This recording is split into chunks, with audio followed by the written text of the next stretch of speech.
Okay, we're back again talking about the teacher's role in motivating literacy interest. I want to take just a moment. We'll get to this a lot more in the content reading, but there is there is an interactive role that interest plays in reading comprehension. There's an interactive nature to reading comprehension, and interest is one of the cogs in the wheel. If students aren't interested in the literature or in the literacy activities, their comprehension is going to go way down. If you stop and think about, let's take gen ed courses. Think of a gen ed course you didn't want to take, you didn't like, you took it because you had to do it.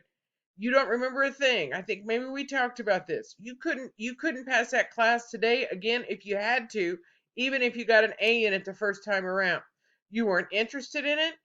You didn't understand the vocabulary, you didn't know how it all fit together. But the big thing, you didn't care. You weren't interested. It was a hoop jump. You did it because you had to. There was no comprehension. You learned it, regurgitated it, and you're done. Your students are going to do the same thing. They have to be interested in what's going on. So, in order to do that, you play a vital role. Pleasurable literacy experiences create interest and enthusiasm for books, which increases children's voluntary use. Interest heightens when stories are discussed. We talked about this, but I want to go back and be sure we hit it again and again and again and again. You have to hit those, you have to activate the background. You talk about things during the read and then after the reading. Too much of the time, teachers do whatever they're going to do with their reading, and the book goes back on the shelf when they're done. No more discussion. We've already talked about it. We're done. You have to follow up at the end of the read. You have to follow up the vast majority of the time. Did you like that book? What did you think about? What did you think this was going to happen? Did you think that was going to happen? What did you think was going to happen? You don't have to give them a written test, but you need to follow up after the reading is over. The warmth that accompanies storybook reading by a caring adult lasts beyond the experience. I think I've told you this after afternoon recess when I taught second grade. We would sit in the floor. They knew it was time to. They would sit in the floor, and I would have them laying on my legs. I would have them leaning up against me. Sometimes I'd have them fall asleep while I was reading to them. It was the time we came in. We said the pledges. We got back into the classroom. We sat down on the floor. They chilled out for a little bit, and then they were ready to roll for the afternoon. But some of them needed a little extra time because I did have a few that would rest a little longer and wouldn't wake up until the next recess sometimes. So you have to get them to understand that reading is important to you. In the same breath, if you're having your kids read silently with a book, you are not sitting at the desk grading papers, playing on the computer, balancing your checkbook, whatever you're doing. No, no, no. You're reading. You need to stop and read with them. If it's silent reading time, it's silent reading time for everybody in the classroom, not just the kids. The concept has been that children must learn to read narrative in the early grades before reading to learn information expository text in later grades. This unilateral separation has caused a lot of problems. I'm just going to paraphrase here. I've said it before, I'm going to say it again. I said it in just the video before this. Twin text. You have to marry expository and narrative text together when at all possible, because the strategies used for those two separate genres are completely different. In an expository text where you're reading for information, you're not looking for main character, setting, plot, problem, solution. You're looking for facts. In a narrative, when it's a storyline, you are looking for those pieces, but you're not looking for dates and times and facts. You're looking for main characters. There are different strategies involved in each of those pieces, and you need to tie those together. Too much of the time, we assume that when kids hit third, fourth, fifth grade, We just make that transition from narrative to expository. We never teach them the strategies. That's when a lot of kids fall away. Even if they are decent readers, they just give up because they can't figure out what it is you're asking them to do because you've never taught them how to do any of that. You're just assuming that they can. We've got to get away from that. You have to twin text. You have to marry those texts together when at all possible. Quality expository should be selected for reading as often as narrative. Kids love to hear, even in read alouds, expository text. They love to hear those kinds of biographies or stories about this baseball player or that soccer player or this astronaut or president or whatever. They enjoy hearing those narratives, and the vocabulary is going to be different. You need to read to them in a relaxed atmosphere in a location designated for such readings. We had the after recess reading corner. That's where we went. We sat in a corner and we sat on the floor. I sat on the floor with them. I spent the vast majority of the 10 years I was in second grade and the 1 year I was in first grade, 11 years of my teaching career on the floor. More than anything, either on my fanny on the floor or on my knees. A story reading is like a dramatic presentation. You read it slowly with great deal of animation, and you emphasize pieces that you want them to make note of. When you are reading, you verbally make note of things. You've heard we're talking about read alouds. There are also companion pieces that go with this. They're called think alouds. You're thinking out loud while you're reading. You need to model that for your kids. We'll talk a lot more about that also in the content area reading course. When storytelling strongly attracts children to books, to strengthen that, the storyteller should be free to use creative techniques. Doing so keeps the storyteller close to the audience. Tell the story of a book before you read it. Leave out some of the pieces so they have to read a reason to read it. But to be a storyteller, don't just read, tell the story first.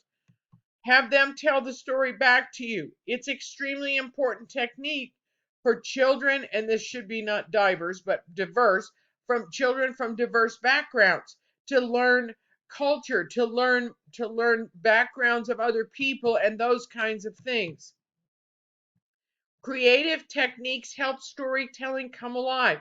If you're retelling a story, and let's say it's in the fall and you're talking about the pilgrims, if you can come up with some kind of a pilgrim outfit to wear, tell a story with it on.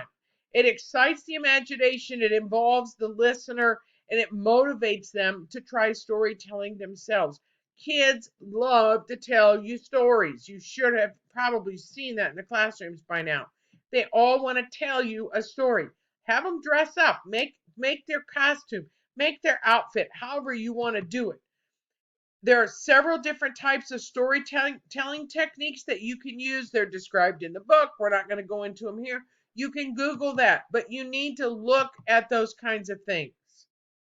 You also need to encourage independent reading. One of the things that doesn't happen often enough, kids don't read enough at home. But what's sadder still is they don't read independently enough in their own classrooms.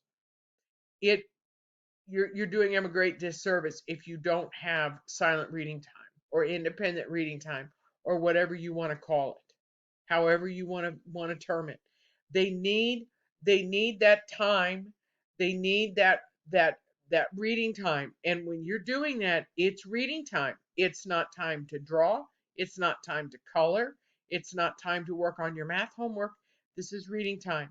Are you going to have some kids sit there and just look at the pictures in the book? Yeah, you are. But you need to know who they are.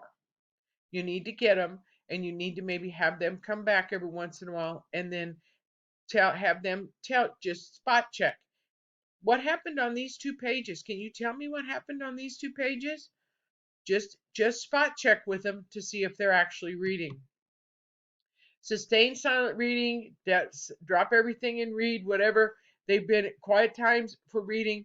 If everybody's reading, you are reading, everybody in the room is reading. I would also encourage you, if you read for pleasure, I realize you don't always have that kind of time. I get it.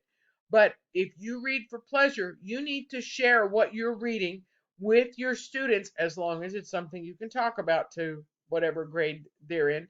But just tell them, I'm reading a good book right now, or and talk about your book. They need to know that you are reading. You're not just telling them they have to do this. You're doing it too. You're reading also. The periods, the drop everything and read, the sustained silent reading, they've been criticized because children spend a lot of time selecting a book. When they finally sit down, they flip through the pages. In addition, there's often no accountability for what's read. I solved that problem, at least selecting a book thing, because I got little baskets, one for each of my second graders and my first graders at Dollar General. They each had a little basket, and they had to have the books they were going to read in the basket. When it was reading time, when it was time to read silently, they had to pick one of those books. There was no going back to the library, because they would do that. They would, I don't have a book, I need to go to the library, and they would spend the entire time just messing around back there so they didn't have to read. Uh-uh. I took care of that problem. And they may have just been sitting there sometimes looking at the pictures, but they were in their fannies were in their seat, and they had a book on their desk. So you have to do whatever works for you, but we can't hold kids accountable for every book they read. This is not a time to be judging them or assessing them on their reading.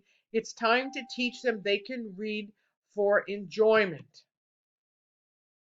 Teacher plays an important role maximizing independent reading time and really encouraging your children to read for pleasure.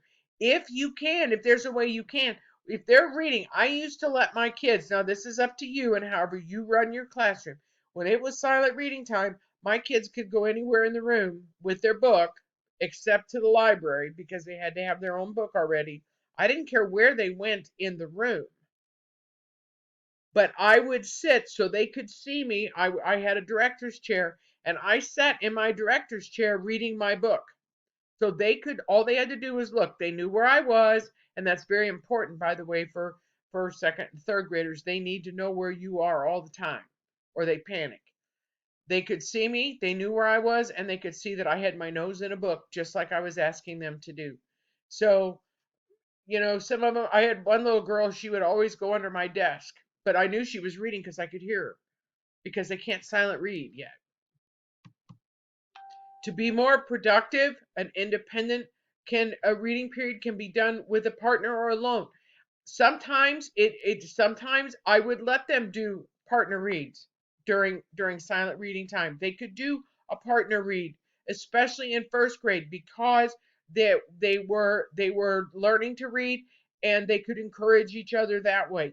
Focus on content area theme that's being studied, an author illustrator or particular genre of children's literature.